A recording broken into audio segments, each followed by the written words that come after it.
On to Major League Baseball and the World Series. Texas Rangers, congratulations. World Series champs. World Series champs, their first title in their history. They beat Arizona in 5 games. Good call, my friend. World Series MVP, Corey Seager. Good call, my friend. Thank you. Nice work. We both got one. 6 for 21, 3 home runs. Of course, the big home run. All of them seem to be big time, too. He is... I got a couple notes on Corey Seager, I think. Let me see. Ones that you probably already know. Corey Seager. Beast. Beast. First player to win the World Series MVP in both leagues, of course. Oh, yeah, that's right. Won it with the Dodgers, which I completely forgot about. I didn't remember him being the MVP that year either, but good for him. And he's the second player to win World Series MVP with 2 different teams behind. Can you guess? With 2 different teams behind, let's see. Ooh, Edgar Renteria? No. I think it's just one player. So is there only one other guy to do it? I think so, yeah. Reggie Jackson? Yes. Yeah. Who, of course, did it with the A's and, of course, Yankees. Mr. October with the Yankees. Yeah, the Edgar Renteria one was a long shot. I knew he did it with the Giants. Thought he maybe did it with the Marlins, too. And, of course, our boy, our manager, still our manager at heart, Bruce Bochy. 6th manager, win 4 World Series titles. He's a winner. He's a flat-out winner. No doubt. He's a flat-out winner. Could not be happier for him. He helped the Giants win their first one. Helps the Rangers win their first one. Yeah. That guy is never going to have to buy a drink in Texas or San Francisco ever again. And let me give you a little note that's interesting. November 1st, 2010, Bruce Bochy and the Giants defeat the Rangers in the World Series. 13 years later to the day, Bruce Bochy leads the Rangers to their first World Series title in franchise history. Gotta love it. Gotta love it. That's baseball. That's baseball. Because you got to think, if you're a Rangers fan, and yeah, I know the Rangers went back-to-back, and they lost both of them. Right. And I would imagine the one they lost against the Cardinals, I believe, probably stung a little more because they were that close. Right. And that was the more recent one. Right. But I got to imagine, kind of like how we still kind of don't really fuck with the Angels. Yeah, a little bit of animosity there, yeah. I imagine Rangers fans didn't like the Giants for a long time. Yeah. And even when Bruce Bochy came to the Rangers, they were probably like, oh, this guy whooped our ass and beat us. Well, you could also say, like, yo, this guy beat us. Like, we know he's good. So that's why he's on our team, you know? But now none of that matters because he's a winner. He took him to the promised land. So right. he might have a statue in front of Globe Life Field, whatever the hell they call it. I mean, in one season, he became the greatest manager in Rangers history. It's great. And I think who has more World Series titles than him? I looked at the list, and I don't have it in my head anymore. Probably a guy who did the managed the Yankees back in the day. Joe right? Torre, I think, has 5. I think 5. Maybe, I think 5. I think there was another Yankees manager that had a bunch. With Mantle and all that. Yeah. I'm trying to remember. I think Sparky Anderson might have 4 also, the same as Boch. I can't remember, though. But, yeah, great company to be in. Obviously, we've already talked about it, but he's a shoo-in for the Hall of Fame when that comes around. Yeah, absolutely. So. And did you see that this World Series had the worst ratings in World Series history? I did, and I'm not that shocked, to be honest. Not a sexy matchup on paper. 2 kind of, small markets? Yeah. Is that fair to say? I mean, Dallas is a pretty big market, but anywhere in Arizona is going to be a small market. Yeah. And it was a quick series. Yeah. That doesn't help. No. I would think if this series went to 7, the viewers would probably be up. Yeah, when you get to games 6 and 7, those games are, the higher rated games for sure. Because I even think the casual sports or baseball fan would be like, oh, game 7, I'm probably going to tune in. Right. Because let's say, I'm getting in more into hockey as much as I can. If there was a Stanley Cup game 7, I'd probably be like, I kind of want to sit down and watch that possibly. Yeah. So I think it going quickly, the World Series this year, didn't really help the cause. Definitely of not. the viewage. I think, yeah. You know who doesn't care about that? Texas Rangers and their fans. So. Exactly. But I just thought that was interesting. Yeah.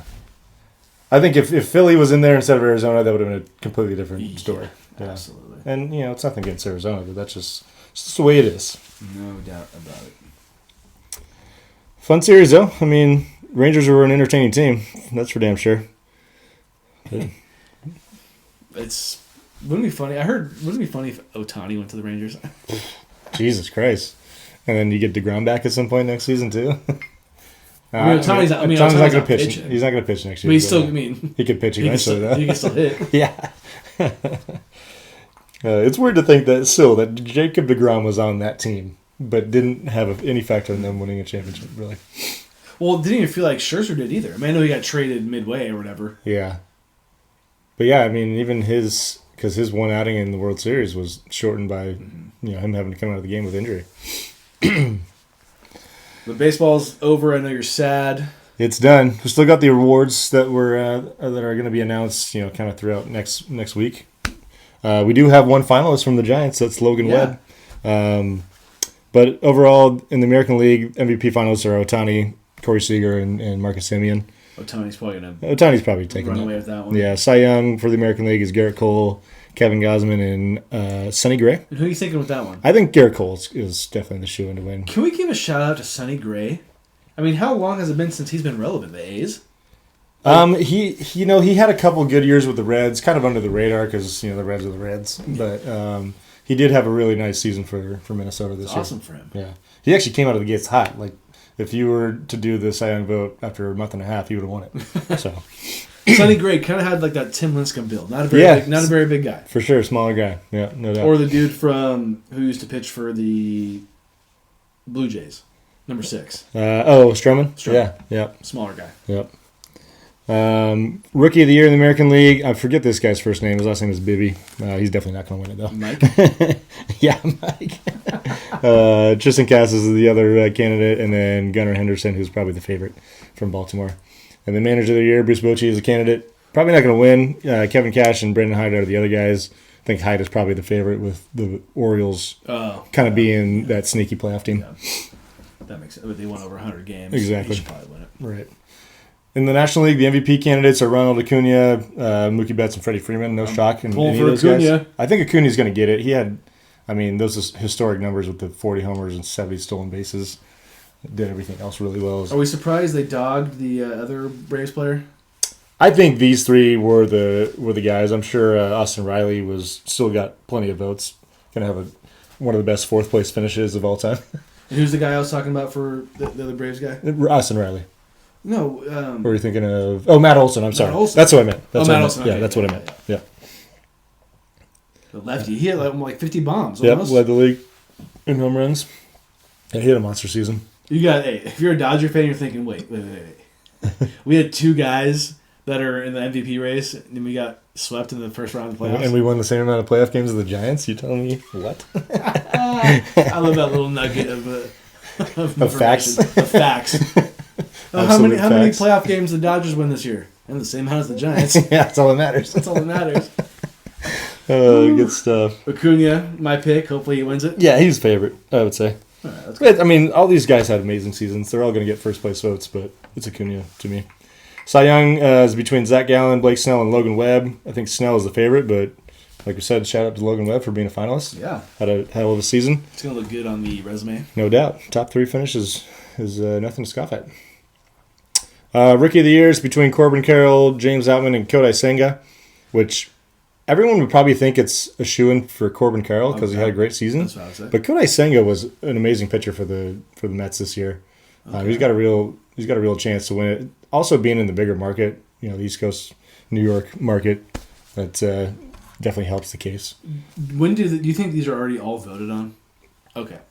The votes are in before the playoffs start. Okay. Yeah. Because you would think, Corbin Carroll was kind of felt like the shoo-in anyways. Right. But if you had to vote, even like midway through the playoffs, you'd probably say, yeah. Corbin Carroll's most effective guy on his team, most important guy on his team. No doubt. Or Corey, compared to these guys. Right. Yeah, because he went to the World Series, of course. I wouldn't be shocked either way to see Carroll or Senga win it, but we'll see. I'd be surprised if it wasn't Carroll because I'm not as stat-driven or know as much as you do when it comes to baseball. Yeah. So I'll take your word for it if Senga wins. Yeah. And then Manager of the Year, Craig Counsell, who got fired by the Brewers and is now manager of the Cubs. Funny enough, he's a candidate. Skip Schumacher from the Marlins, and then Brian Snitker of the Braves. I feel like anytime the Marlins make the playoffs, their manager is the winner of the Manager of the Year. So I'm going to go with Skip Schumacher on this one. Okay. It's pretty much just inevitable that no one expects them to make the playoffs. Yeah. So their manager is the favorite. And those will probably be announced. I think the first ones are announced before our next episode, and then they all come through middle of next week. Giants, get Ohtani. To fucking do it. Do it. Just pull the trigger. Just $1,700,000,000. Just, I went to one game last year. Yeah. You know what's going to make me go to at least 2 games? Ohtani. If Ohtani's playing. Exactly. I'll tell you that right now. I'll give you my money if Ohtani goes to the Giants. Yeah. I'm sure you'll go. I don't give a fuck if he pitches or not. No, he's not. I mean, I want to see him hit one in McCovey Cove. Dude, his first nuke into the Bay would be epic. They would freak out for him if he did that. And, he's not the type of guy that cares how big the stadium is. He'll hit it out anyway.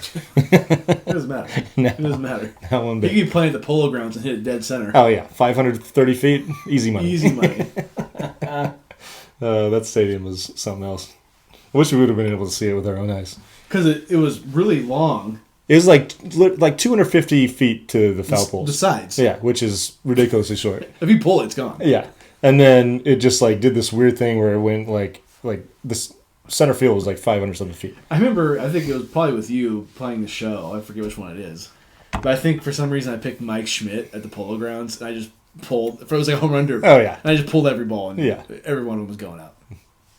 Yeah, I mean, you just got to get out in front on that, and you're taking it deep. Because that's where the Giants played for a long time, right? Yeah. The New York Giants. If you don't know what the Polo Grounds is, look at it. It's really funky looking. It looks like it's a football field. I think the New York Football Giants also played on it. Yeah. That makes sense because of how long it is. Right. And the so if you don't know what it is, look at it and you'll laugh because it's just you'll never see it in today's baseball. It's very unrealistic. Yeah. Nor do you want it to. No, you would not want to see that these days. You probably see it. I mean, because how would you even play the center field? It'd be a nightmare. You need a fourth outfielder. You're playing softball. All right. Baseball's over, baby. See you next year.